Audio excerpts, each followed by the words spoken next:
Buen día a todos. Voy a empezar retomando algunas cositas, mencionando otras que fueron quedando así un poco en el camino y después vamos a empezar con el tema de hoy. Y la primera es recordarnos algunas cosas dichas al principio, que por ahí uno las escucha, pero después no las retiene a medida que el trabajo va transcurriendo. Y la primera es la de no tenerle miedo a la pregunta y al quedarse con la pregunta. El no buscar la inmediata respuesta de las cosas, sino, de alguna forma se puede decir, amar la pregunta, vivir la pregunta, dejar que la pregunta marine, ¿no? Se sumerja, se bañe en nuestro interior. Las respuestas no solamente vienen de una forma, las respuestas pueden venir con imágenes, con situaciones que la vida nos presenta, con una frase que encontramos en un libro, con una mirada de alguien. Las respuestas vienen de formas inesperadas. Esta escuela, por lo general, las escuelas que realizamos en el centro tienen una diversidad muy grande de personas que han estado formando parte de la organización por muchos años, personas que han estado por algunos años y otras personas que son nuevitas, que han llegado hace poco. Y es casi un imposible poder hablar a todos, ¿no? Que esto nutra a todos. Pero en cierta forma se puede lograr, sobre todo porque lo que se transmite, lo que transmitimos, no solamente está en las palabras. A veces tenemos la tendencia a aferrarnos mucho a las palabras. Y hay algo que se está percibiendo que no es necesariamente a ese nivel. Que todos estamos comunicando, que todos estamos transmitiendo a medida que este trabajo avanza. Entonces, si somos nuevos, que sigamos trabajando con las preguntas, que nos apoyemos en un grupo, en una rama en la que podamos participar, que esas preguntas nos alienten y nos inspiren a continuar. Sabiendo que se cuenta con el apoyo y también la asistencia de otros miembros que hace muchos años que están en la organización.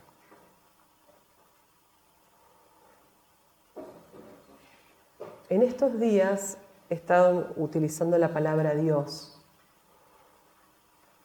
y creo que puede ser necesario que hablemos un poquito de esto. Y en forma contraria, digamos, de querer definir a Dios, lo que más quisiera, solo durante este encuentro, si se puede, que desdefinamos a Dios. Que por un momento tratemos de concebir qué es Dios, o de preguntarnos a nosotros mismos, ¿qué es Dios? Porque en cierta forma, probablemente no de cierta forma, sino de una forma completa, el camino espiritual es la realización directa de lo que es Dios. La realización, la experiencia directa de lo que es esa verdad, esa realidad. Eso se podría definir, una de las formas de definir el camino espiritual. Si yo me siento acá y lo primero que les digo a ustedes, es ¿qué es Dios? Ahí se cerró una puerta.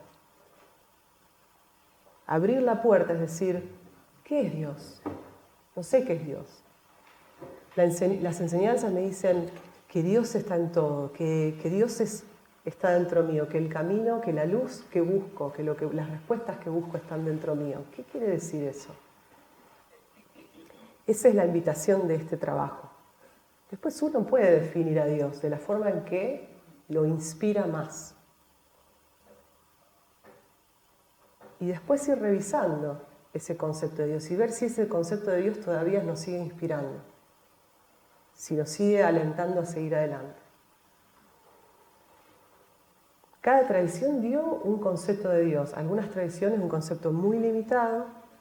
Por lo general los conceptos primarios, los primeros conceptos que se dieron, ideas que se dieron acerca de Dios, eran mucho más abarcativas de en lo que se convirtieron después. La mente humana hace de aquello que es lo desconocido, una de las formas de describir a Dios, the unknown, aquello que desconocemos, que no puede conocerse, con una parte nuestra que es limitada. Pero la enseñanza dice que hay una parte nuestra que puede experimentar directamente que es Dios. Entonces esta es la invitación de esta escuela. Es como un ejercicio. A veces, lo que para una persona puede llegar a ser limitado, para otro es lo más inspirador. Lo que una persona puede considerar como un conocimiento que es no necesariamente correcto, para otro puede ser la vía.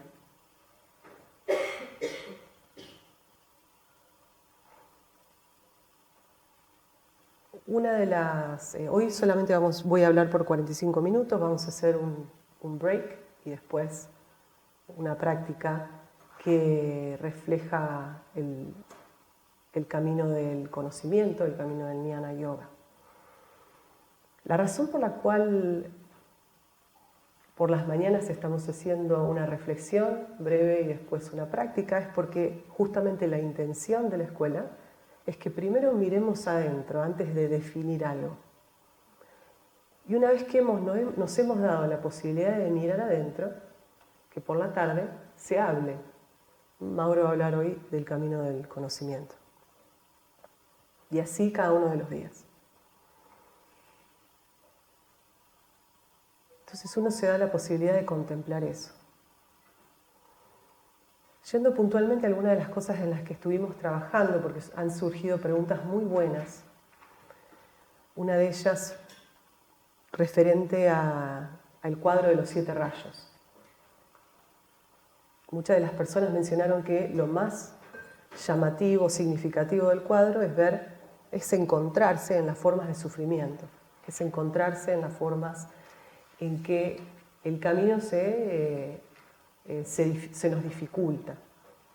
Entonces alguien me dijo, yo me veo en en particular, en este primer rayo en particular, pero no quiero ser de este rayo. ¿Qué quiere decir eso? De eso justamente se trata este trabajo. No de decir, yo pertenezco a este rayo o pertenezco al otro. Eso es imposible para nosotros percibir en este momento. Pero el hecho de que uno se reconoció en algo y dijo, mira, me veo a mí mismo en esto, pero no quiero ser esto. Eso genera un movimiento interno, en donde uno empieza a ver cuáles son las características que está manifestando en este momento y cuál es su aspiración. Una diferencia enorme entre lo que soy y aquello a lo que aspiro. La idea de ese cuadro era justamente esa, ver en dónde nos reconocemos y ver aquellos aspectos que queremos trabajar conscientemente, vivir en la atmósfera de esa cualidad. Entonces, cuando defino en la atmósfera de qué cualidad quiero vivir, empiezo a imaginarla. Me empiezo a traer a la conciencia. Dejo que esa imagen permanezca dentro mío. Hay incluso, como parte del trabajo que vamos a hacer hoy, recomendaciones de que uno se imagine ser la expresión, la máxima expresión de esa cualidad. Van der Loo, que fue un miembro de la Sociedad Teosófica en los comienzos, aprovecho para decir que en el cuadernillo hay muchos autores citados y muchos libros distintos citados, y esa es una invitación a que si alguna de esas frases les resuena, que miren esos libros y a esos autores. A veces la vida de un autor, la vida de un teósofo, la vida de un aspirante, la vida de un místico, puede ser mucho más inspiradora que lo que el místico dijo. Y Van der Loo dice, no es que tengamos una voluntad débil, sino que tenemos una imaginación indisciplinada. No es que tengamos una voluntad débil, tenemos una imaginación indisciplinada. Dice, cuando nos levantamos a la mañana temprano para meditar, no es que nos falte voluntad, es que nos faltó imaginar cómo nos íbamos a levantar a la mañana y vernos haciendo eso y construir esa realidad. La realidad se construye adentro. Todo lo que uno construye con la mente, con la intención, con la imaginación, crea este momento, crea nuestro destino. Hay muchas de las cosas que se van mencionando que son muy conocidas para algunos y no tanto para otros, que requieren de una exploración de un tema completo, ¿no? Por ahí estoy citando un fragmento de los Yoga Sutras de Patanjali. Los Yoga Sutras de Patanjali nos puede llevar años estudiarlo, comprenderlo, practicarlo, experimentarlo, vivirlo. Y así con cada una de estas citas y de estos autores. Para aquellos que están más familiarizados con lo que se está citando, el cuadernillo va a tener sentido. Por lo menos eso espero.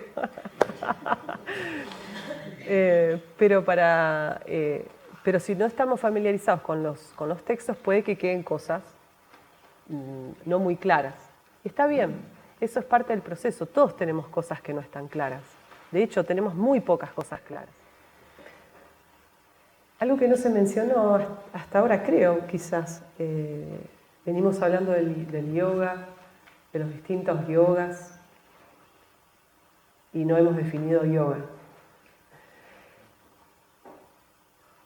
Por lo menos dar una traducción a lo que vendría a ser nuestro lenguaje. Y lo que yoga significa es unión. Entonces, es la unión a través de... Por eso son distintos caminos. Es la unión que ya existe, que la vamos reconociendo a través de una forma que nos inspira a nosotros. Entonces, no es que vamos hacia algún lado, sino que en esta unión, o sea, esa unión se produce cuando reconocemos, cuando vivimos, cuando despertamos a la realidad de lo que ya somos. Esa unión. Esa unión se puede producir de muchas formas. Y eso es el yoga. Y el yoga se ha explicado, se han elaborado, aquellos que transitaron un camino de esa manera, han escrito para otros cómo lo transitaron. En cierta forma, a veces Taimni traduce la ciencia de la yoga, los Yoga Sutras de Patanjali como la ciencia de la yoga. A veces se lo considera una ciencia en el sentido de que si uno hace determinada acción o tiene cierta actitud, realiza cierta disciplina, se genera un efecto. Hay leyes en la naturaleza que si hacemos una cierta cosa es inevitable que esto va a suceder. Lo más probable, como se dice a veces, lo más probable es que esto suceda. En eso se basan las enseñanzas del yoga, de los distintos senderos. Entonces, el tema que vamos a hablar hoy es el camino del conocimiento.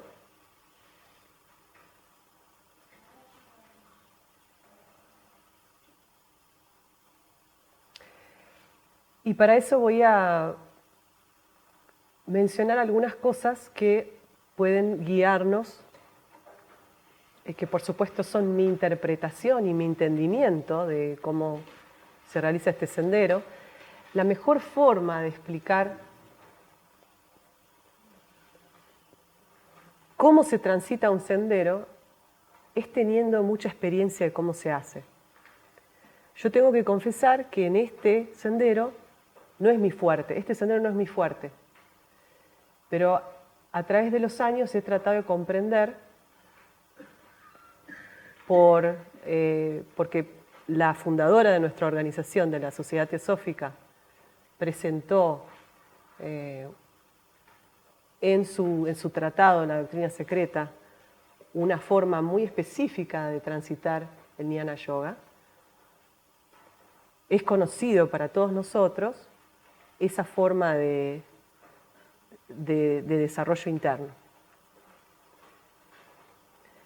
Por eso traté de elegir por las tardes a personas que estuvieran en sintonía con el camino del que iban a hablar, personas que tuvieran experiencia en ese camino, porque el que más puede compartir cómo se transita eso es aquel que lo ha vivido. Porque como todas las cosas, lo que no hemos vivido, y muy poco podemos decir. Podemos hablar desde el entendimiento, pero no tanto desde la experiencia. Como no todos tenemos, la mayoría de nosotros somos una combinación de cosas, no somos pura y exclusivamente un sendero, hay elementos que compartimos y hay elementos que hemos transitado también por experiencia. Y ese es el caso de muchos de nosotros.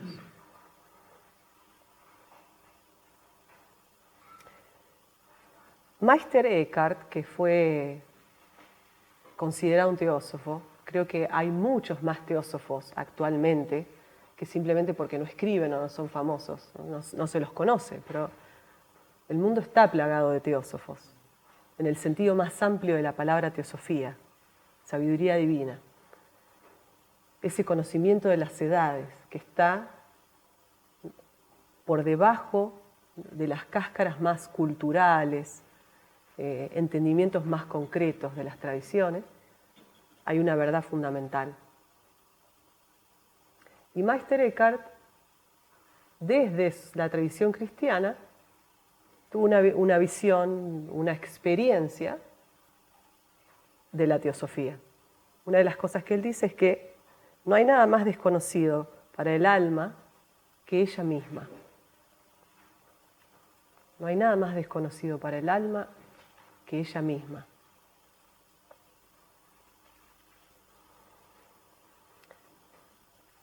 Lo más importante de comentar respecto a este sendero es una diferencia muy importante que se hace no solamente en la literatura teosófica, sino en otras tradiciones también. Un punto fundamental en el ser humano, que es la mente. La mente como un principio, nos dice la enseñanza que viene a través de Blavatsky, es un principio universal. La mente funcionando en el ser humano es ese principio universal. Somos un reflejo, somos un microcosmos de un macrocosmos. En el ser humano, dice la enseñanza, están todas las jerarquías. Tenemos la posibilidad de desarrollar absolutamente todo, pero tenemos la posibilidad de ser un universo. En realidad no existe un macro y un micro, pero en cierta forma la enseñanza está plagada de paradojas, porque la mente no puede comprender sino a través de paradojas.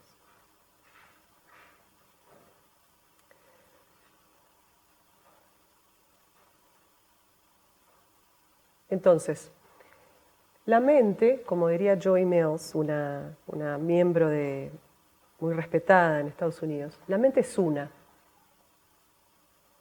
¿No?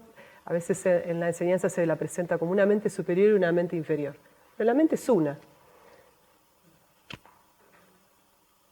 La mente puede estar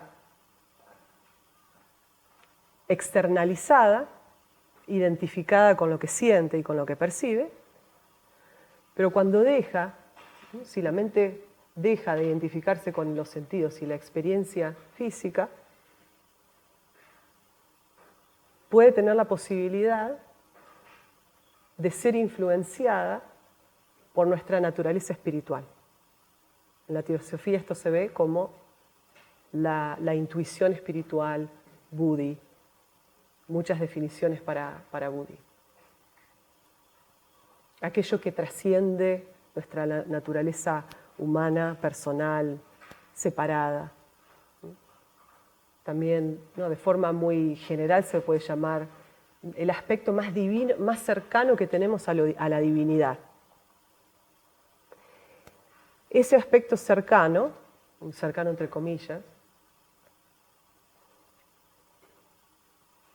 a través del sendero de conocimiento, se produce de una forma bastante específica. Aquellos que tienen la inclinación hacia el conocimiento, aquellos que sienten la inspiración en el conocimiento, la búsqueda, ¿sí?, en lo que se quiere comprender, en lo desconocido, transitan este sendero que comienza con el conocimiento más accesible a nosotros. Comienza con aquello que se nos ha dicho que es una verdad, que es una realidad, pero que todavía trasciende nuestra capacidad de percibirlo.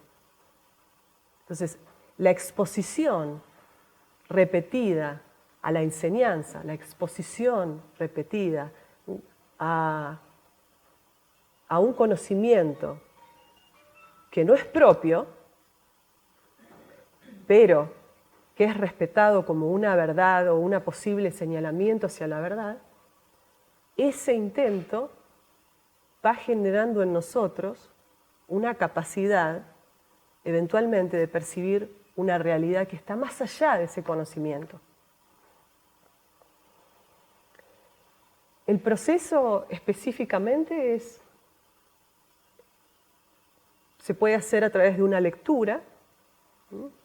La doctrina secreta es una de las formas, específicamente porque Blavatsky la escribió con la intención de no solamente corregir ciertas cuestiones que desde su punto de vista estaban mal interpretadas, sino también de mostrar una realidad que no estaba expresada en otras tradiciones, así como también expresar realidades que están representadas en las tradiciones. O sea, fue un trabajo muy completo, y en las notas que presenta uno de sus estudiantes, Robert Bowen, que fue una de las personas que cercanas a Blavatsky cuando ella tenía su grupo, un grupo más chiquito de trabajo, tomaron notas acerca de cómo se tenía que realizar esta tarea de conocimiento y de saber. Y para eso ella dijo, no van a encontrar la verdad en la escritura de este libro. Este libro es un señalamiento que puede llevarlos a descubrir la verdad. Pero el trabajo lo tienen que hacer ustedes. Como siempre, en todos los senderos es lo mismo. Se nos puede simplemente señalar hacia dónde dirigirnos y uno tiene que ir descubriendo internamente cómo se realiza eso. Entonces ella dice, para poder realizar esta tarea, Robert Bowen toma nota de lo que Blavatsky decía, ella dice, para poder realizar esta tarea, si ustedes quieren comprender el mensaje que está por detrás de estas palabras escritas en la doctrina secreta, deben primero tratar de sostener en su mente estas 4 ideas básicas. Entonces, para poder llegar a la verdad que está escondida en este tratado, primero deben ser capaces de sostener estas 4 ideas. Estas 4 ideas que ella presenta son ideas que trascienden nuestra capacidad más concreta. Antes de avanzar en esas 4 ideas, quiero retomar la mente. Hay muchas formas de definir esta mente que es, si bien es una, puede estar identificada con la separatividad o puede estar abierta a aquello que trasciende esta separatividad. La mente es dual, se dice. También un misterio. ¿Qué significa que la mente es dual? Desde cierto punto de vista podemos decir que son estados vibratorios. Los estados vibratorios más densos se quedan en cierto lugar más denso. Los estados vibratorios más elevados nos llevan, y cuando hacemos arriba y abajo también, es una ilusión, pero los estados vibratorios más elevados nos llevan a estar, a tener la posibilidad de contactar esa intuición espiritual, que es lo que se busca en todo camino. Contactar este aspecto nuestro, que es el puente, o que es el contenedor de aquello. Lo cierto es que no podemos concebir aquello. En algún momento de nuestra transición en esta eternidad, quizás tengamos vislumbre de aquello. Hay un autor budista que dice que hay 2 aspectos de la mente: the doer and the knower. El que hace y el que conoce. Y la práctica que hacíamos ayer, cuando hablábamos del pensamiento y de que había que dejar el pensamiento de lado, estábamos hablando de un pensamiento que es el que hace, ¿no? El pensamiento que está a un estado vibratorio más denso, el pensamiento que se identifica con este cuerpo, con estos sentimientos, con estas sensaciones, con las historias que me cuento, con la memoria. La memoria es una de las partes de la mente que nos permiten tener un sentido lineal de tiempo, que es útil para esta vida, pero que se convierte en un obstáculo enorme para el conocimiento verdadero. Se dice, como dice Geoffrey Hudson, en la conciencia causal, en la conciencia egoica, dice él, todo está ocurriendo ahora. No hay tiempo. Las vidas pasadas, dice, están ocurriendo ahora. Todavía están ocurriendo. Eso solo, creo yo, puede ser un ejemplo de lo que es el trabajo del ñani. Tratar de concebir esa idea. Todo está ocurriendo ahora. Incluso nuestras vidas pasadas. Algo que es inconcebible para nosotros. Pero nos da una idea de nuestro condicionamiento y de la diferencia que hay entre la mente que quiere concretar lo inconcretable, que trata todo el tiempo de concretar lo inconcretable, que trata todo el tiempo de conocer lo que no puede conocerse, entre comillas. Sí se puede conocer, pero no de esa forma. Es un camino muy difícil este, de hecho se menciona en muchos lados que es un camino peligroso, porque la mente es muy astuta. Cuando hacemos esquemas de lo que se nos está presentando en la literatura, creemos tener una noción real de lo que eso significa. En realidad es muchas veces solo una estructura. Entonces nuestra tarea es siempre ir más allá, más allá, más allá. Cuando hacíamos este ejercicio de dejar ese aspecto de la mente, la idea es es fortalecer esta parte nuestra que puede ser consciente, independientemente de esto que somos. Hay una parte nuestra que es consciente y dice, yo existo, yo soy, existo. No existo porque tengo un cuerpo, porque miro, porque si tengo los ojos cerrados, existo igual. Si mi cuerpo está paralizado, existo igual. Si no pienso nada, ni un pensamiento, existo igual. De hecho, existo mucho mejor. Existo más. Por eso se hace tanto énfasis en el silencio. Hay una carta que escriben los maestros de Blavatsky en donde se menciona que para que la intuición espiritual pueda tocarnos, tiene que ser sobre la superficie de la mente tranquila.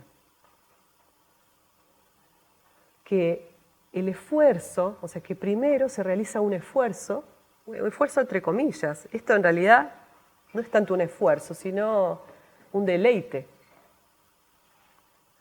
Es un deleite. Cuando el que lo hace porque ama hacerlo, no porque alguien le dijo que tenía que hacerlo. Es imposible seguir un camino que no resuena con nosotros. Entonces el que siente el deleite de sumergirse en esas profundidades mentales, intenta concebir lo inconcebible y en ese intento, eventualmente, se genera un silencio. En ese silencio se posa sobre nosotros una realidad que a veces no puede describirse en palabras. La mayoría de las veces. Blavatsky decía, el conocimiento viene en visiones. Hay muchas formas de recibir conocimiento. Puede ser a través de una idea, como se presenta el insight. De repente comprendemos algo que nunca habíamos comprendido antes, o tenemos una idea que trasciende todo lo que habíamos concebido. Pero ella dice que el verdadero conocimiento llega a través de los sueños o en visiones en meditación.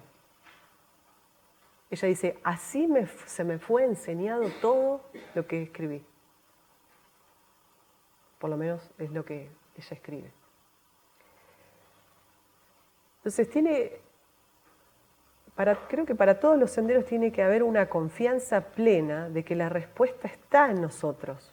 O sea, que nosotros somos capaces de percibir la respuesta. Cualquiera sea la pregunta que tengamos.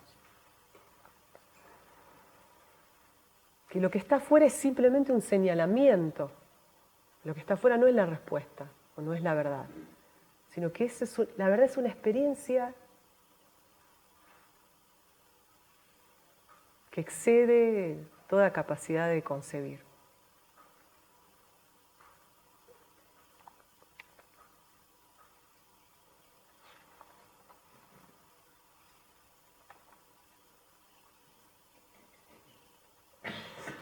Hay algo interesante que menciona, una sugerencia que si aquellos que están interesados en este camino, hay muchos libros. Las notas de Robert Bowen para estudiar la doctrina secreta son muy útiles. Y también el libro que escribió Pablo Sender, Evolución de la Conciencia Superior, no solamente tiene muchos elementos accesibles y claros sobre este sendero, sino que también tiene prácticas. Y él dice algo importante, que dice que hay dos principios generales necesarios para adquirir este conocimiento interno. Uno negativo y otro positivo. O sea, que no es solamente, ¿qué queremos decir por negativo y positivo? Por negativo entendemos la necesidad de cesar o abandonar una determinada acción o actitud. Y por positivo, el esfuerzo por adquirir una determinada cualidad o realizar una determinada actividad. Entonces está aquello, remover el obstáculo y tener una imaginación fuerte, como decía Bandolú. Remover el obstáculo, por un lado,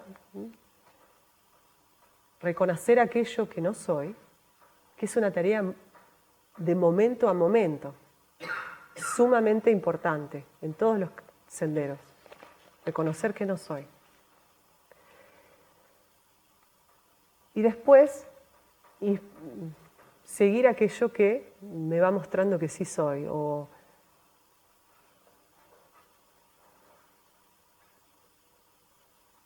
como por ejemplo en el caso del desarrollo consciente de una cualidad.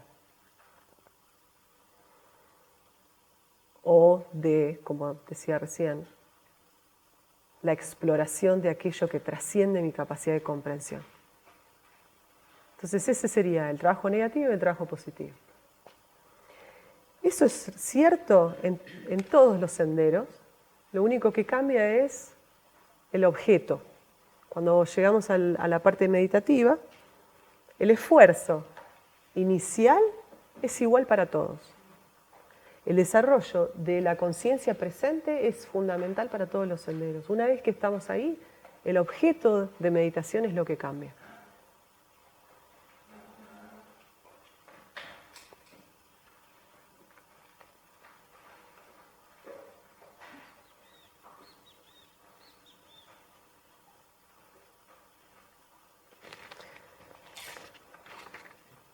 Bueno, entonces, como mi tarea es fundamentalmente, espero no haber sacado letra, Mauro me va a decir, ahora me quedó 10% de la charla para dar.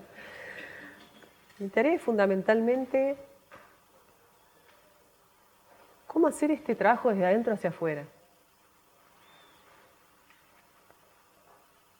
Y de una forma más intensiva cuando lo hacemos en una práctica meditativa. Entonces, hasta ahora tenemos claridad de que la meditación comienza con un estado de relajación profunda. Y continúa con un soltar de todo aquello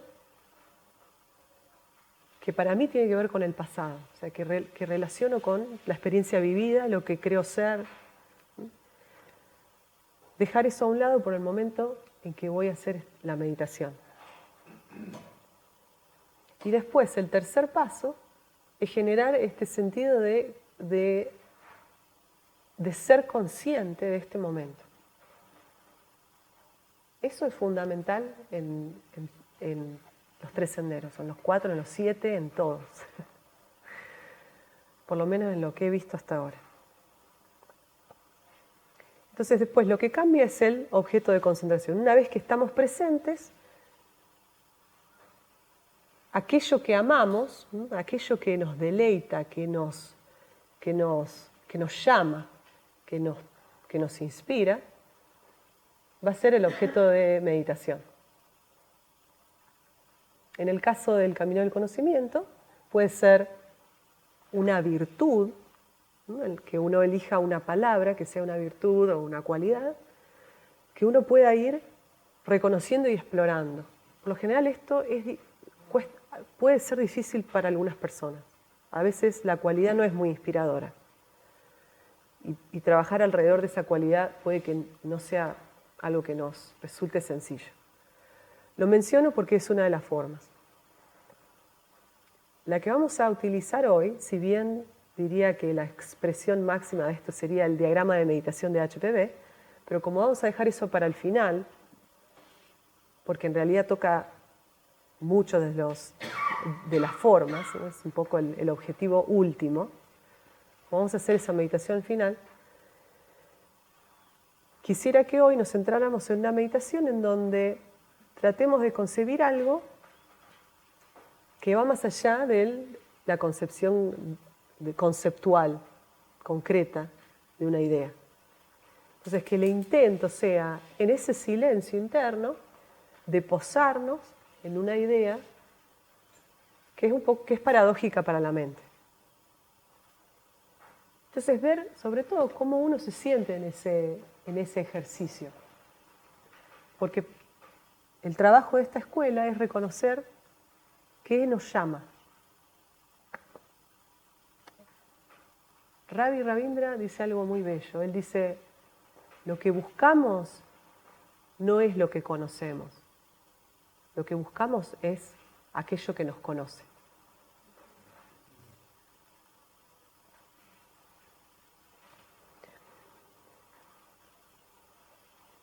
Entonces, como idea,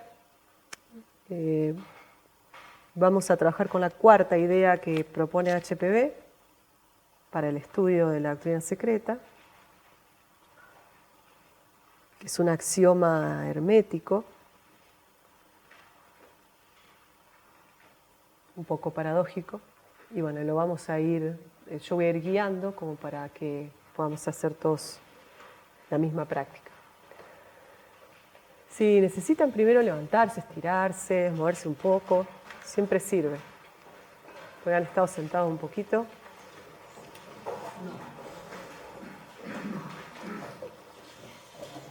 De hecho, sí.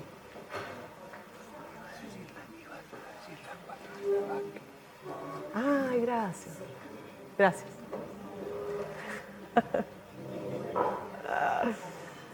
Gracias. Bueno.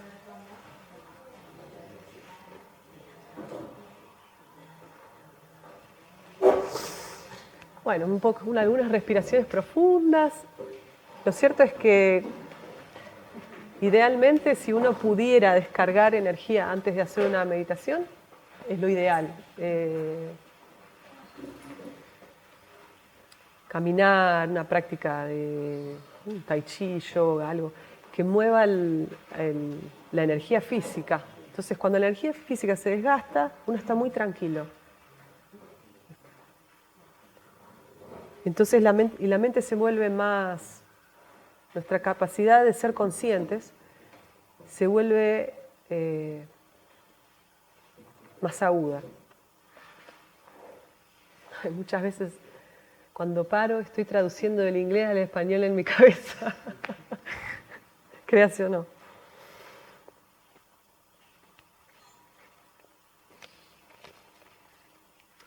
Antes de empezar, acá mi secretario me avisó que me olvidé de decir las 4 ideas fundamentales. Eso es lo que ocurre cuando uno no sigue notas. Las menciono y después trabajamos sobre la cuarta. La primera es que hay una unidad fundamental en la existencia. Una unidad fundamental en la existencia. Que la existencia es una y que no es un conjunto de cosas, que es una. La segunda idea es que no hay materia muerta, que todo está vivo.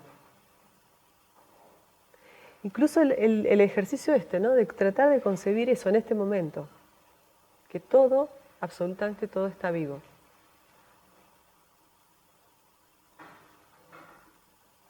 La tercera es que el ser humano, a lo que mencioné, es el microcosmos de un macrocosmos.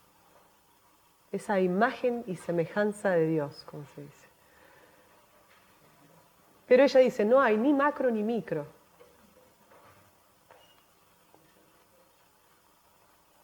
Otra paradoja.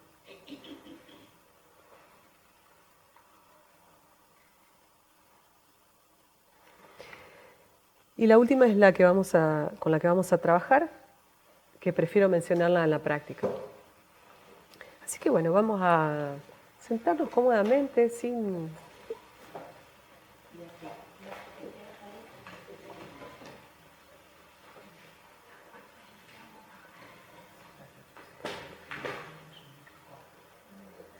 nada, como digo, estrafalario en el sentido de que para hacer una meditación no se necesita nada, simplemente una intención.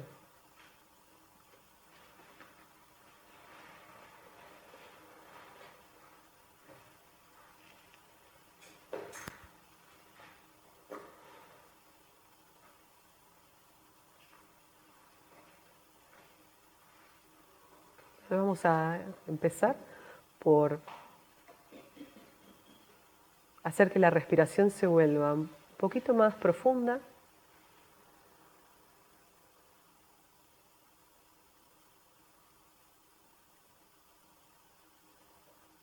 Un poquito más lenta. Y cada vez que exhalamos, podemos utilizar la exhalación para soltar. preconceptos,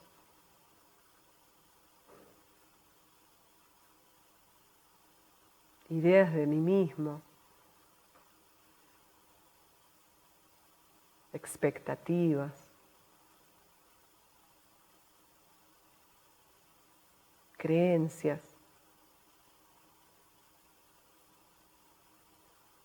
autoridades. Y dejamos que la parte nuestra que es consciente se pose por un momento en la respiración. Y en este espacio que se genera adentro, mientras respiramos, reconocer este espacio que se genera adentro. Cuando soltamos todo lo conocido. Y en este espacio vamos a mencionar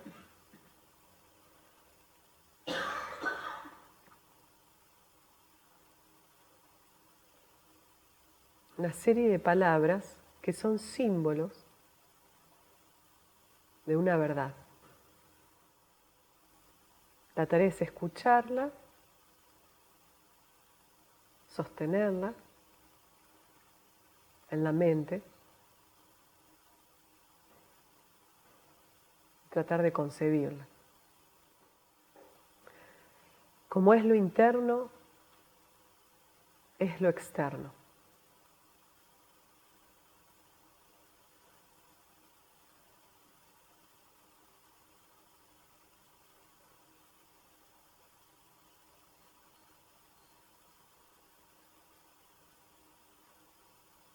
Como es lo interno,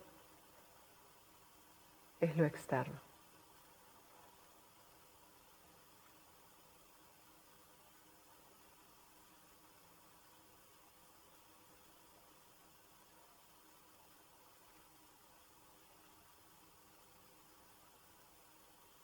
Nada es interno, nada es externo.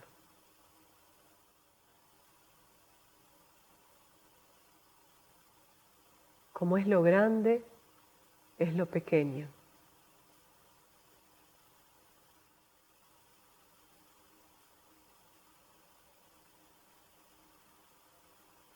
Nada es grande, nada es pequeño.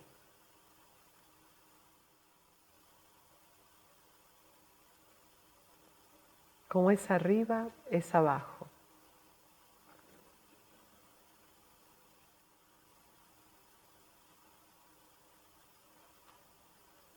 Nada está arriba, nada está abajo. Existe una sola vida y ley.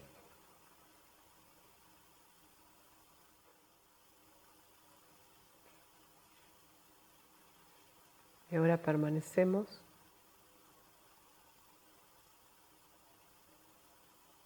profundamente conscientes en este silencio.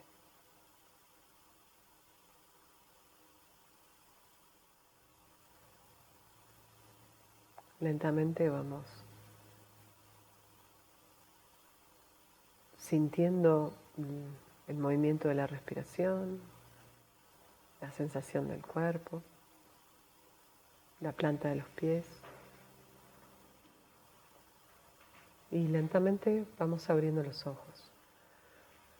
Un par de comentarios antes de cerrar. La práctica de la meditación es mucho más rigurosa que esto. Estos son los pasos preliminares para una práctica. ¿En qué sentido? Los pasos iniciales son los mismos. Pero el objetivo es la unidireccionalidad completa y absoluta al objeto de meditación. El punto en que solo existe ese objeto y nada más. Ahí entramos en un estado meditativo. Lo demás es preparatorio. Para eso se requiere, como se habla en los Yoga Sutras de Patanjali, la abstracción de los sentidos y una concentración, que es lo que estoy mencionando como unidireccionalidad. Ese trabajo, en donde al principio vienen una cantidad de pensamientos irrelevantes, se va transformando en momentos en los que hay pocos pensamientos, momentos en los que no hay pensamientos. Algo que puede llevar años. Pero esa es la tarea. Los sutras nos dicen, cuando uno puede volverse uno con el objeto de meditación, conoce en su totalidad ese objeto, se vuelve uno con él. Ya sea que sea un pensamiento, un maestro, una tarea.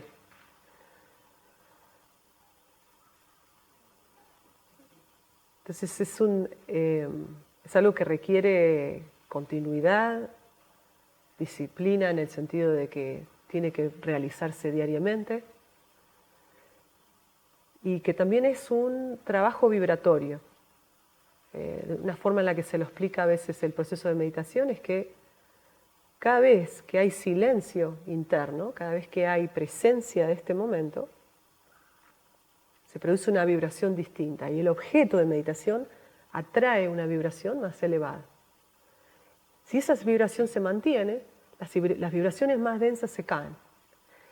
Pero como el cambio de vibratorio cuesta, la repetida acción de cambiar el estado vibratorio es lo que finalmente produce el cambio.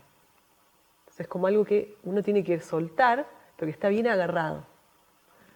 Entonces cuando vibra, cuanto más vibra, cae y es reemplazado por una vibración más sutil. Eso transforma nuestra vida. Transforma la forma en que vemos las cosas, transforma la forma en que comprendemos la literatura, transforma la forma en que nos relacionamos con el mundo, con los demás, con nosotros mismos.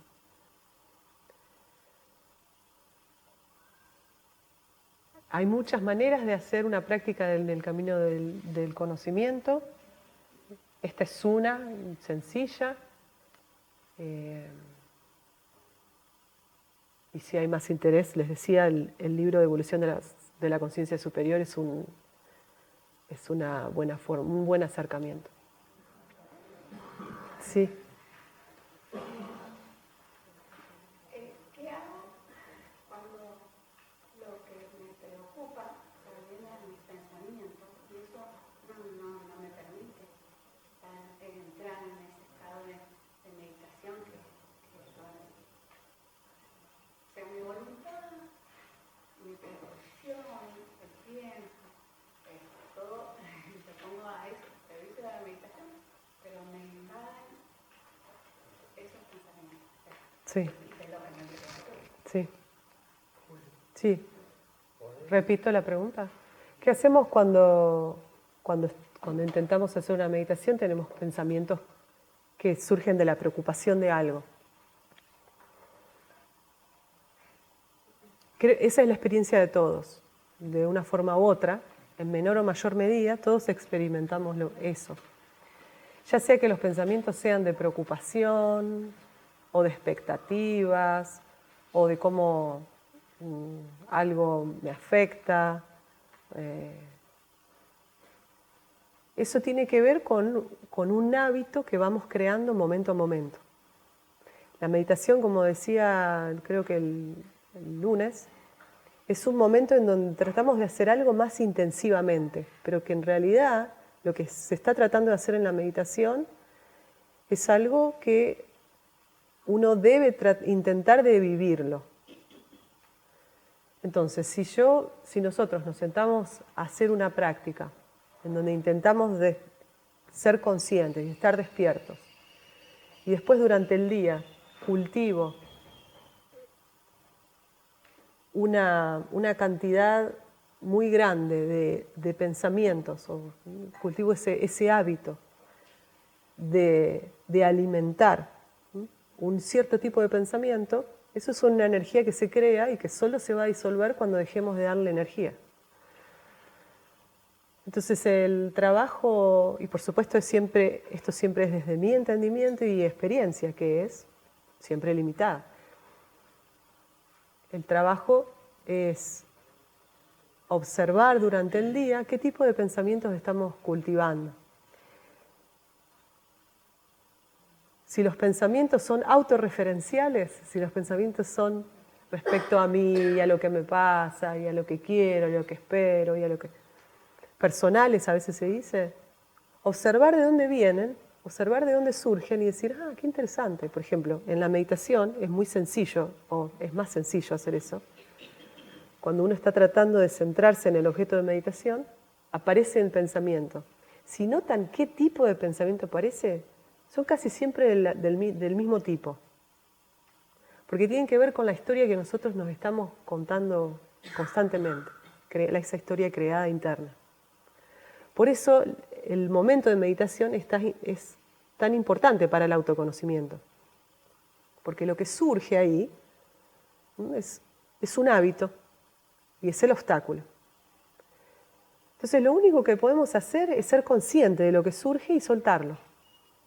Cuando surge, lo que ocurre normalmente es que cuando un pensamiento surge nos identificamos inmediatamente con ese pensamiento y lo alimentamos. Al alimentarlo se vuelve un monstruo, ¿no? Algo que es incontrolable. Pues cuando queremos estar calmos, eso surge. Ahora, eso se hace, el soltar no se hace con desprecio o con la bronca de decir, hay otro pensamiento del mismo tipo, este tipo de pensamiento, sino con gran compasión. Todo esto que estamos haciendo es un acto de amor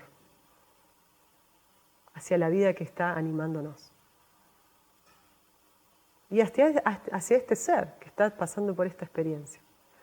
Entonces, cuando durante el día aparecen esos pensamientos, ser conscientes de que son independientes de esos pensamientos. Esos pensamientos vienen, van, crean historias.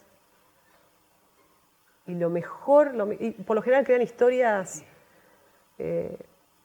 si uno observa un día completo, es muy probable que note que la mayoría de los pensamientos se tratan de querer controlar la vida, de alguna forma.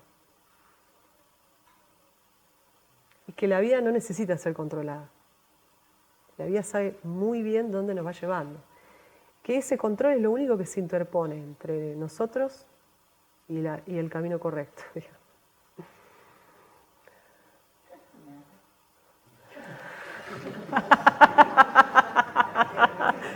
Casi nada, dijo Carmen. Casi nada. Gracias por la pregunta.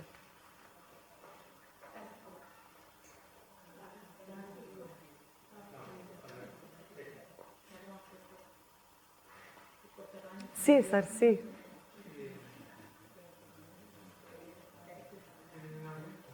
La ciencia de la yoga dice que la clave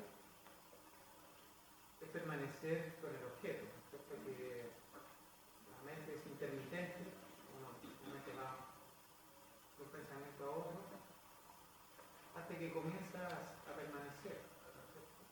Puede ser un objeto, una idea o una respiración. Me parece que la clave es permanecer y que esa concentración sea lo más continua posible dentro de lo que se pueda. Esa es la práctica. ¿Y cómo es el proceso que se transfiere ese estado a la vida cotidiana? Como en el budismo se habla de la atención plena, en el budismo Theravada,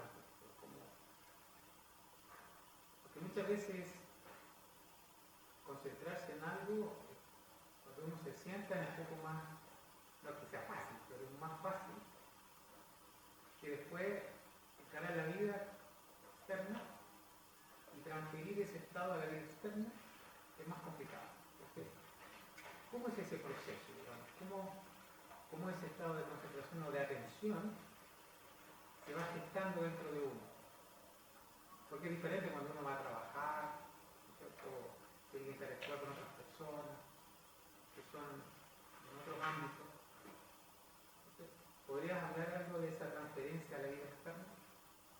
Sí, yo creo que vos también podrías hablar de eso. Y me gustaría que dieras tu opinión después de que yo doy la mía. Como se genera el hábito de pensar e identificarse con el pensamiento, se puede generar el hábito de estar conscientes, de estar presentes, sin identificación. De alguna forma, casi diría inexplicada, cuando uno empieza a estar consciente, de repente vuelve a ser consciente más y más veces al día. Al principio, ¿no? Si uno se levanta en la mañana y dice, por primera vez, hoy voy a ser consciente, ¿no? Y no identificarme con mis pensamientos, llega la noche y a lo mejor se olvidó de hacerlo una vez, ¿no? Conocemos a alguien que se ponía el reloj cada media hora, cada 15 minutos, una buena estrategia. Para generar el hábito de volver a este momento.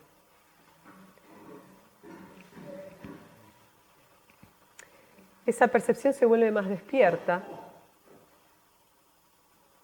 y el objeto de meditación se vuelve todo, es decir, lo que está enfrente nuestro, si uno está en actividad. Pero se produce más que nada una apertura interna, una receptividad, diría yo. Y empezamos a ver las cosas que nunca vemos. Se empiezan a disolver un poco estas ideas que tenemos acerca de los demás, esto de que estamos separados, uno empieza a sentir que está parado frente de una entidad, que no es necesariamente toda esta construcción que uno hace del otro. Se para ver una flor y flor también, esa concentración intensa en una expresión de vida. Y eso se vuelve más intenso, más vivo dentro nuestro.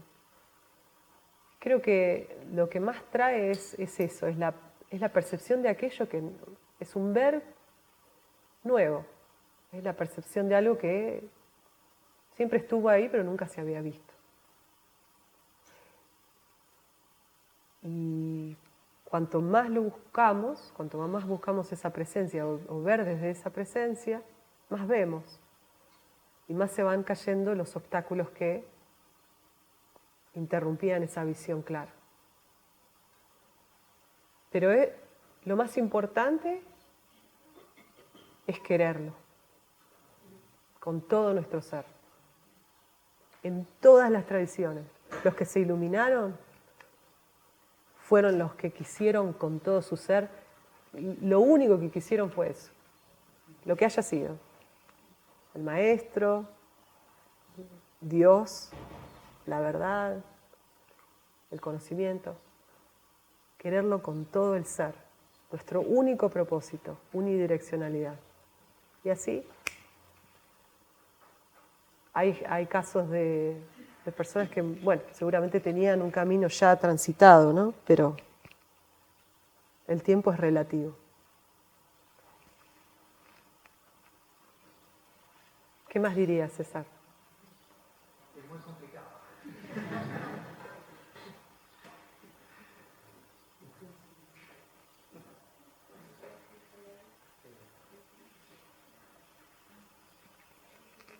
Sí, Silvia. No es complicado. Sí. Pero no es complicado. Lo que no puedo hacer hoy a la mañana.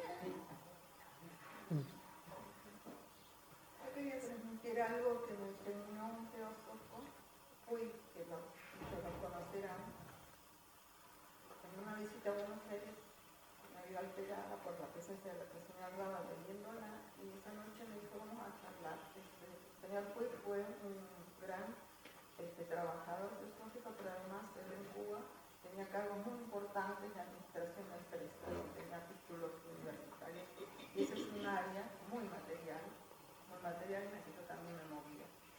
Y me dio algo que estoy bajando el nivel de lo que se está hablando, pero entendí, creo, poco la pregunta de las preocupaciones que a veces parecen triviales, pero que cuando la persona se sienta aparecen como de repente ni me acordaba que tenía este problema. Entonces él me dio un simple consejo, que todas las noches dice haz tu agenda y que en esa agenda figure todo lo que nosotros tenemos que hacer el día siguiente. El objetivo de eso son dos por lo menos. Uno es que nos vamos a dormir, y vieron, les habrá pasado que se cuestan a dormir y dice, ay, me olvidé que mañana tengo que hacer tal cosa. Uy, ¿cuándo tengo que pagar? A veces las preocupaciones que se interrumpen el proceso del que quieren meditar son muy triviales, pero son materiales que hay que hacerlo. Entonces, si nosotros nos agendamos la noche anterior, al día siguiente lo único que tenemos que hacer es decir, bueno, si viene esa preocupación después, no la noté, después de la meditación, si viene por ejemplo un problema que yo te conté en un grupo de alguien que está preocupado por un familiar, que es algo que no puede solucionar. Pero esta persona le preocupa y no sabe cómo hacerla. ¿Cómo hago? Saco la preocupación. Y esa solución me va a venir en la meditación. La respuesta me va a venir. Pero tengo que tener la mente tranquila y no condicionada por esa preocupación. Entonces, si yo anoto todo y hasta le doy tiempo, digo, bueno, de 3 a 4 de la tarde que tengo tiempo me voy a dedicar a pensar en este problema. Entonces, hay como un acomodamiento y me libero de la incertidumbre.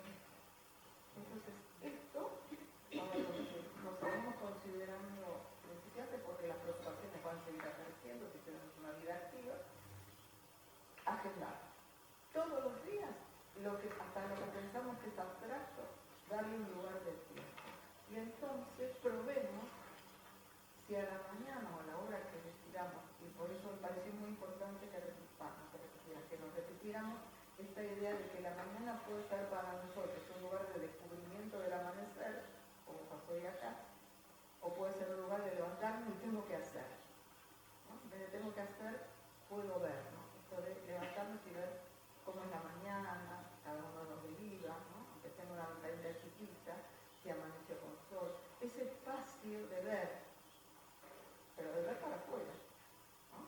También, no es porque no sé nada, si no tengo nada de afuera, ¿qué voy a ver ahí? ¿No? Mi vida es vacía. Entonces me pareció que estas dos cosas están unidas y me podría ayudar que la mañana ya no sería un levantarme preocupada, sino poder ver la mañana y a partir de ahí, bueno, cada uno hará la meditación a la hora que quiera, no sé, eso ya no puedo opinar. Gracias, Silvia. Eso que me parece un aporte necesario e importante, una estrategia que uno puede tomar, de que hay cosas que necesitan revisar o revisión o necesitan atención nuestra, pero que después copan nuestra vida. O sea, si no ponemos y decimos, bueno, me voy a dedicar este momento para pensar en esto, a reflexionarlo, a calmarme acerca, a tratar de solucionarlo, lo que sea, para que después no cope nuestra vida. Algo que se me olvidó mencionar es que a veces lo que surge son sentimientos. A veces los sentimientos vienen asociados con vivencias, con momentos que estamos transitando, con pérdidas, que ya no son tan mentales, sino que son más bien, hasta diría físicos, porque la emoción se siente en el cuerpo. Y algo que se puede hacer, ya en ese caso uno no puede dejar de lado, no sería bloquear algo. La sensación corporal de la emoción no se puede dejar a un lado. Entonces, lo que uno puede hacer es respirarla, ser profundamente consciente de eso. No rechazarla, como de la misma forma cuando se siente dolor físico. Tratar de no rechazarlo al dolor, sino abrazar el dolor. En cierta forma, respirarlo, sentirlo imparcialmente, como sería otra forma de decirlo. No con la connotación que le estoy dando, o sea, sacar la idea de eso, la historia que le pongo al sentimiento, y permanecer con lo que se siente. Hasta se puede utilizar como una forma de meditación. Sí, Paula. Yo tengo la misma pregunta que, pero creo que, o sea, en mí llevar el estado de conciencia y meditación a la vida cotidiana. Sí. Perdón. Bueno, y creo que el paso previo que a mí me hace falta es la pausa. O sea, la pausa cuando un compañero de trabajo te habla, la pausa cuando te habla tu pareja, la pausa cuando alguien en la calle o sea, para ser consciente yo necesito la pausa. O sea, como a mí lo puse, la pausa. Hay alguna forma de llegar a la pausa que para mí es mucho más difícil que después hacer consciente, porque si vos haces la pausa ya es el momentito que mi hermano se toma para mirar el reloj. Entonces, ¿cómo se logra esa pausa antes de cada reacción o de cada interacción o de cada situación cotidiana para decir, volver, tenés que ser consciente y no ser emoción simplemente como soy? Sí. Bueno, también esa es una experiencia de todos. La reacción inmediata y automática y cómo no ser esa reacción inmediata, como decía el ejemplo que había dado, no seas predecible. Y creo que es la misma respuesta. Si bien uno quisiera una píldora mágica que solucionara eso o un shortcut, ¿no? Una forma sencilla de solucionarlo, creo que en realidad es siempre la misma tarea, la de fortalecer la conciencia del momento presente. Porque eso es lo que genera la pausa. O sea, no es tanto una pausa, genera un espacio. Genera un espacio entre lo que está ocurriendo y la presencia. Hay un ejemplo muy lindo en el budismo que dice, si uno está sentado en una oficina pequeña, detrás de un escritorio, y se abre la puerta y entra un tigre, la sensación de pánico o lo que eso nos genere, ¿no? En ese momento va a ser grande. Tenemos un tigre ahí adelante nuestro, en una habitación pequeña. Pero sería muy distinto que nosotros estemos sentados en una cancha de fútbol, en una esquina de la cancha de fútbol, y desde la otra esquina de la cancha de fútbol viene caminando un tigre.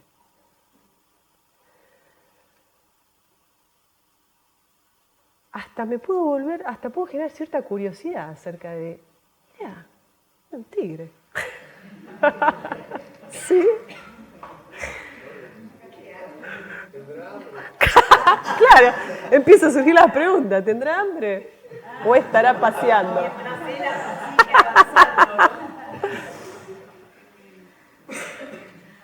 Y lo que genera la meditación, el silencio, la pausa, el descanso, el cortar el hábito del pensar constante, o sea, lo que genera cualquier práctica contemplativa, inclusive la misma de simplemente tratar de ser consciente durante el día, es espacio.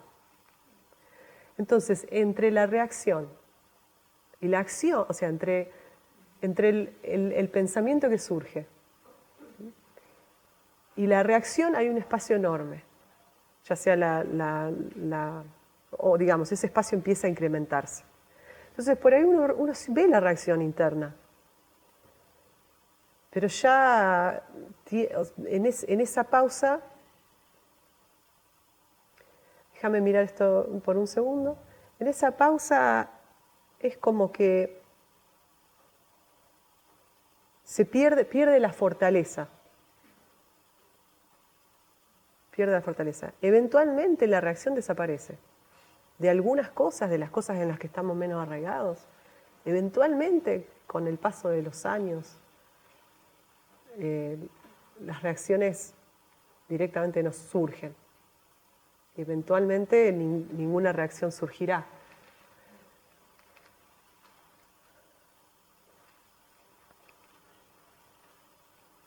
Sí, Jairo. Tengo una pregunta. Pero la utilidad de la experiencia esta con la verdad, ¿no? Porque por un lado, no se la puede transmitir a nadie, y por otro lado, a la hora de hacerlo práctica en la vida de uno, cómo hacerlo sin perder la cordura o la razón, porque es paradoja, es todo ilógico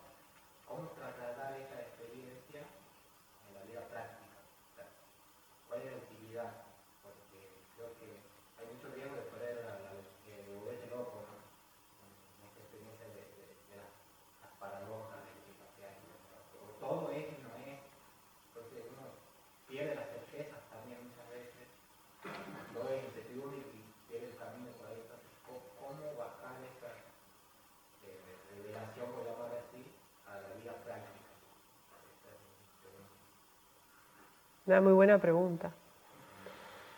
Jairo está diciendo, tengo que repetirla, no sé si voy a poder repetirla, pero Jairo está diciendo dos cosas. Cuando se hace una meditación en un concepto paradójico o un concepto que trasciende la mente, por un lado, cómo se aplica eso a la vida, y por otro lado, cómo eso, o sea, si eso pudiera generar cierto desequilibrio en uno, ¿no? En donde los fundamentos más concretos de la vida se disuelven. Una muy buena pregunta, muy importante me parece. Por un lado, abordar cómo eso transforma mi vida de una forma práctica. La cuestión es que la transformación no necesariamente es algo palpable. En este caso, hoy hicimos una meditación en esta paradoja, como para ver aquello que trasciende lo conceptual. Pero uno puede, como decíamos en el problema del primer día, el paso que tengo que dar hoy. ¿Cuál es mi paso? No el paso de otro. ¿Cuál es mi paso? Si mi paso no es abordar algo que es paradójico porque me genera confusión, ese no es mi paso.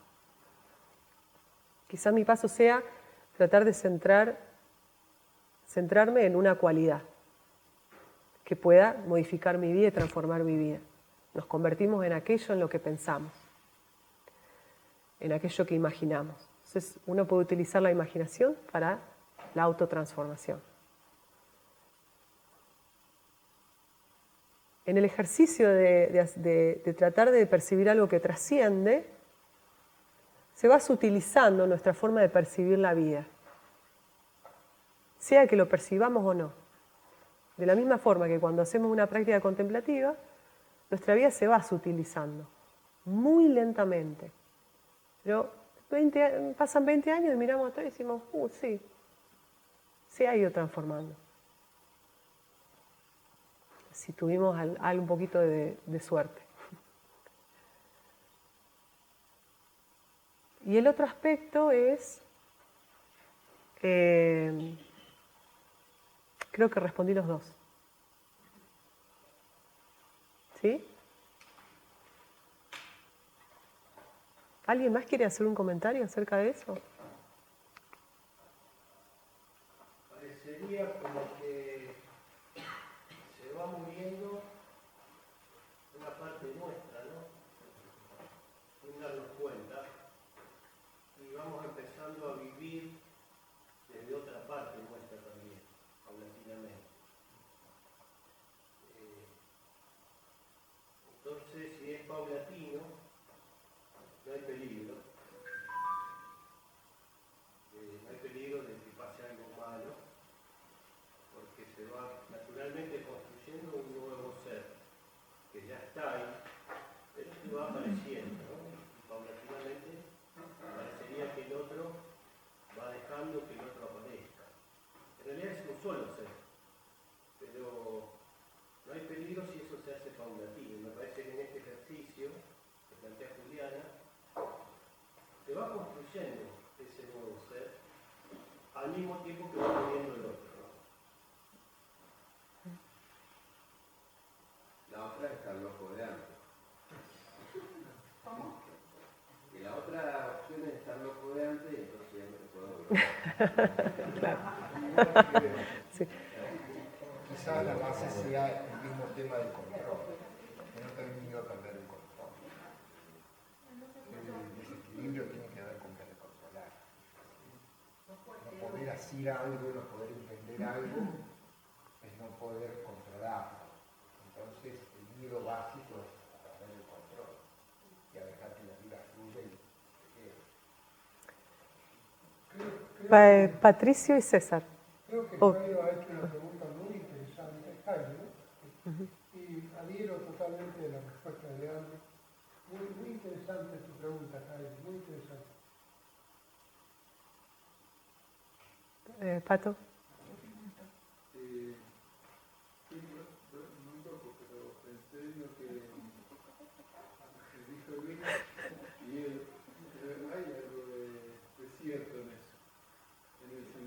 que partimos de una paradoja. O sea, estamos diciendo que estamos en un punto donde no hay una Biblia y eso nos ha llevado a una existencia dualista, es decir, ya estamos ya en esa paradoja. Lo que pasa es que es una paradoja consensual. Entonces eso nos tranquiliza. Y ahí es donde está el tema del control también. Creo que también está bueno preguntarse sobre esa paradoja que estamos viviendo. Que no implica volverse loco, significa cuestionarse la existencia que estamos teniendo. Sí, César y después Hernán. Perdón. Bueno, yo les voy a relatar. Primero, mil disculpas por mi tos. Yo soy asmática desde el 2004. Y me interesó mucho lo que dijo Eduardo, porque en cada momento yo estoy relajada, ¿no?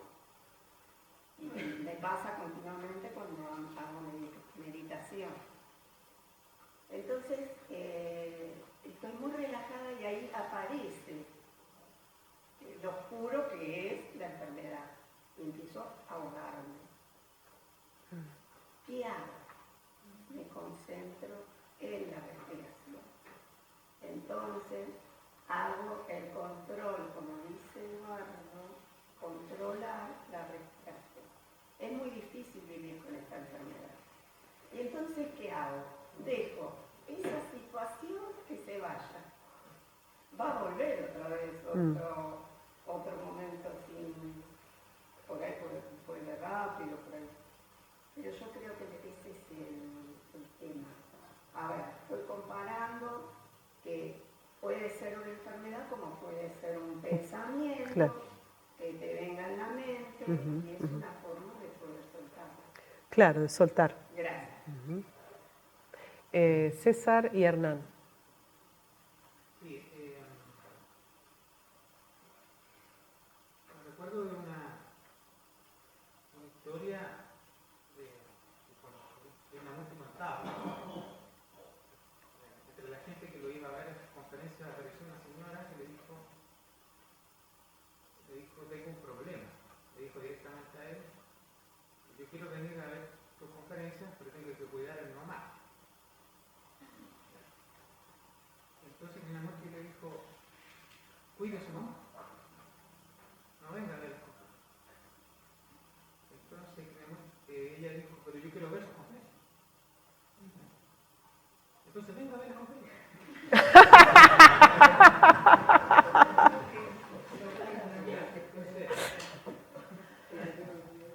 ¿Qué le quiso decir que no?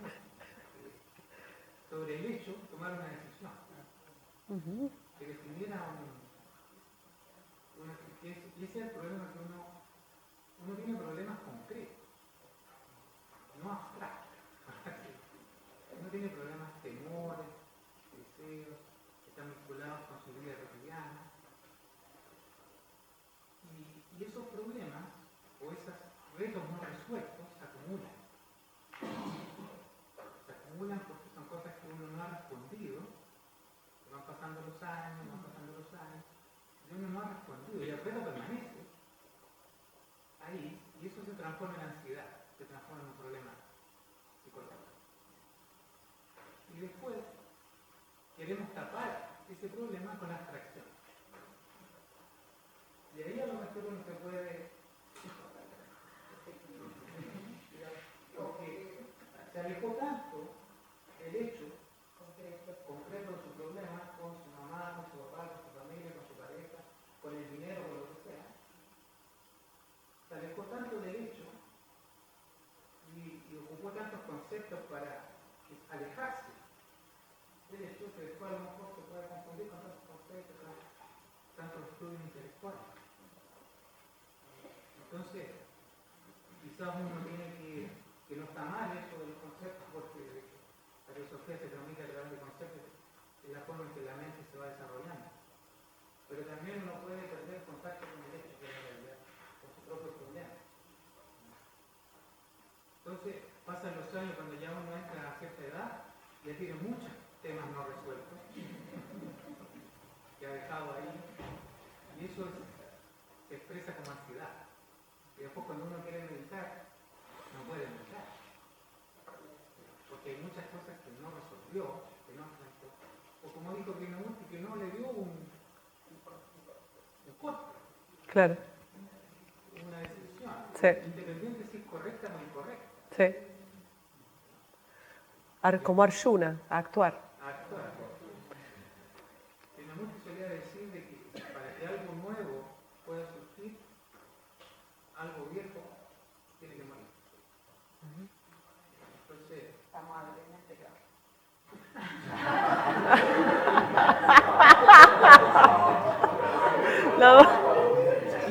La madre, dijo en este caso. No. No, en realidad. Sí.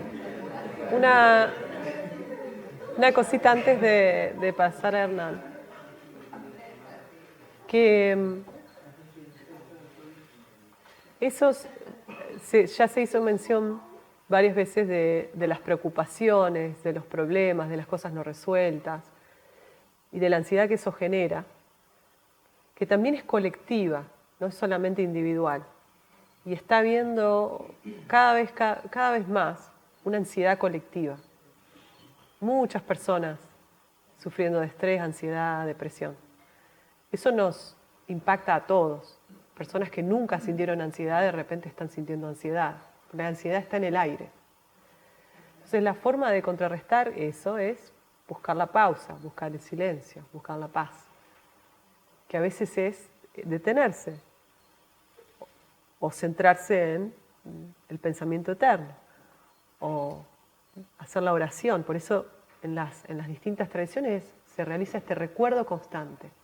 El recuerdo constante se apoya en ciertas prácticas. Bueno, a la mañana, al mediodía, a la tarde y a la noche hago esto. ¿Para qué? Para recordar por qué estoy acá, qué es lo que estoy haciendo, a qué vine, cuál es mi tarea.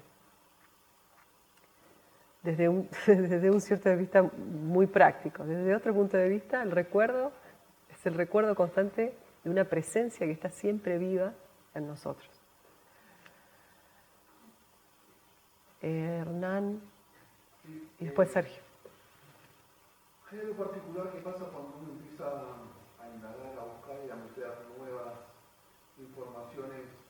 O sea, somos hijos de nuestro tiempo, de lo que mamá, papá, la escuela, todos nos metieron el cassette. Y cuando uno empieza a armarse a sí mismo, primero a desarmarse, obviamente hay un duelo que es una muerte, literalmente. Es una muerte de lo que creímos que éramos. Cuando empezamos a indagar que realmente no somos lo que querían que seamos y lo que la sociedad, la cultura, las creencias. Hay un duelo que se da generalmente cuando uno está enfermo, cuando uno está mal o cuando uno está por morir. Hay una suerte de muerte permanente. Y creo que eso tiene que ver con experiencias concretas que nosotros podemos percibir. Cuando se dan movimientos emocionales profundos, ya sea por meditación o por ese cambio de cosmovisión, como dice justamente Blavatsky en cómo estudiar la filosofía o la doctrina secreta de Bowen, que nosotros armamos la realidad. No, la realidad no es objetiva, digamos, es como cada uno lo percibe. Y la filosofía invita permanentemente a estar reciclando esa cosmovisión, cada vez a un paso más profundo.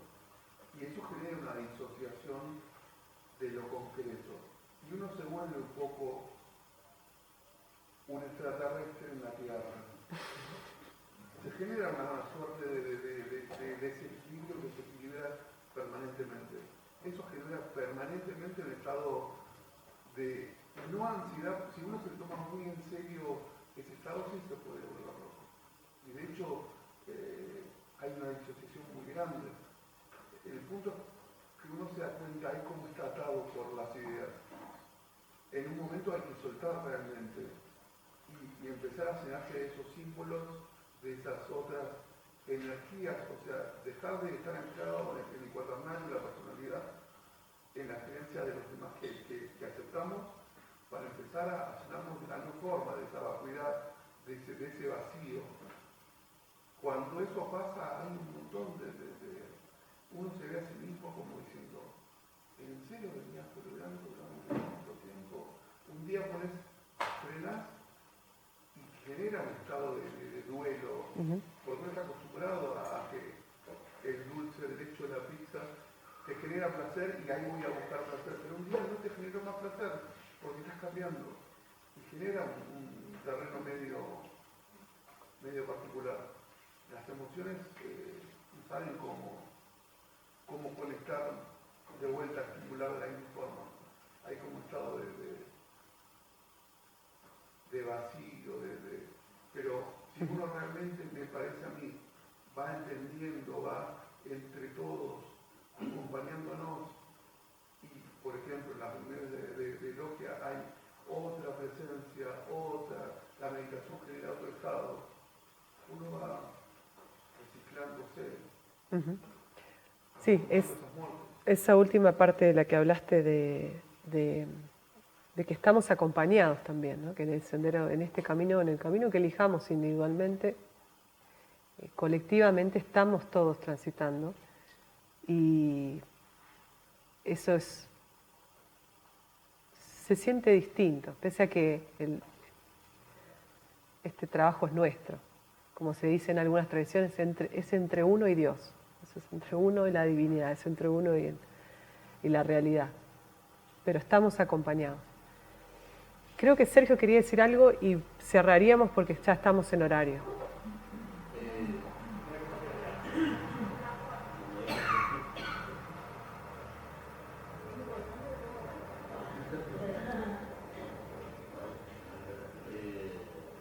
Yo soy un poco, creo que estamos todos de acuerdo con que uno, si quiere ser un buen servidor, tiene que estar en lo posible sano físicamente, emocional y mentalmente.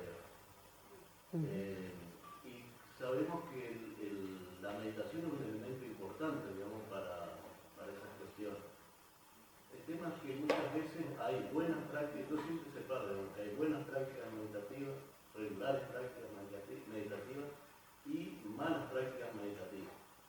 Ahora me voy a las malas prácticas meditativas. En lo físico, por ejemplo, uno tiene que tener cuidado con los ejercicios respiratorios, por ejemplo, que causan haciendo exageradamente uno, causan muchas enfermedades también. O sea, hay gente que, por ejemplo, uno puede respirar, hacer diferentes tipos de respiraciones, con eso 4-2-4, inspirar, todas esas cosas. Pero cuando uno realmente empieza a hacer más ese tipo de respiraciones más pausados, más largos, esas cosas, generan en lo físico muchos problemas, por ejemplo, del corazón.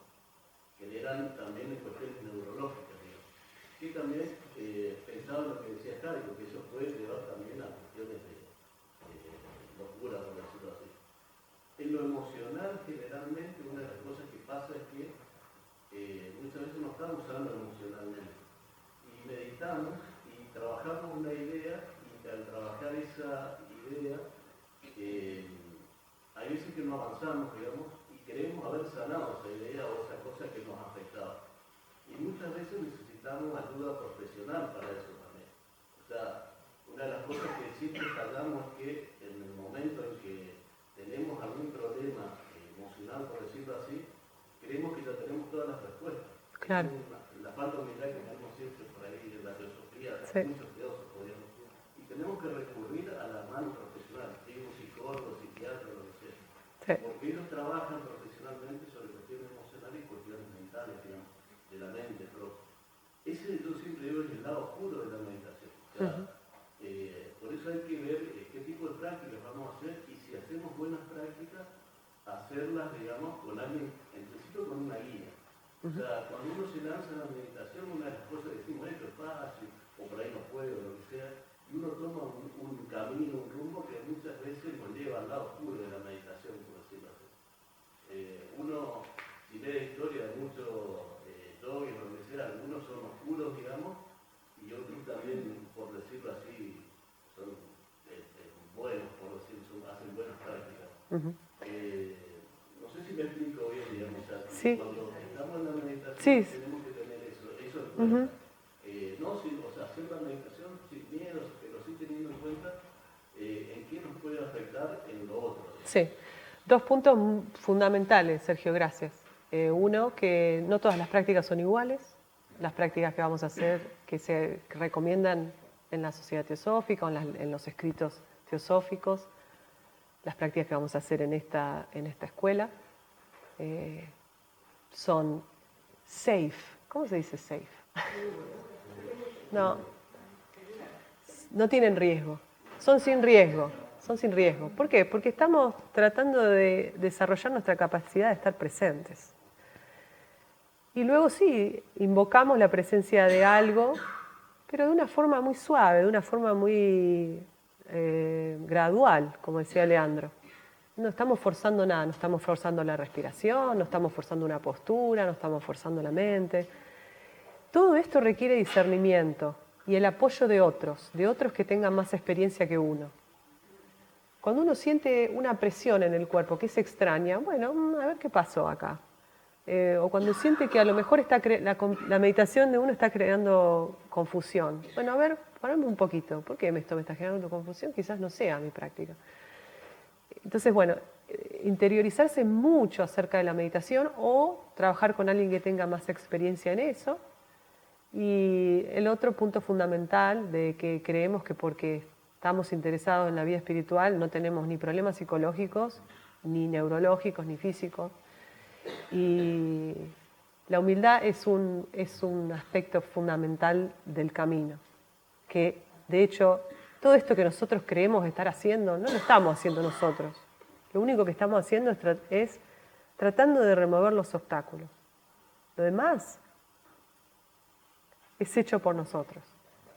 Si tenemos la bendición de recibir esa gracia. Entonces, hay muchas ayudas externas, no solamente las demás personas, la psicología, la psiquiatría, etc. Sí, 100%.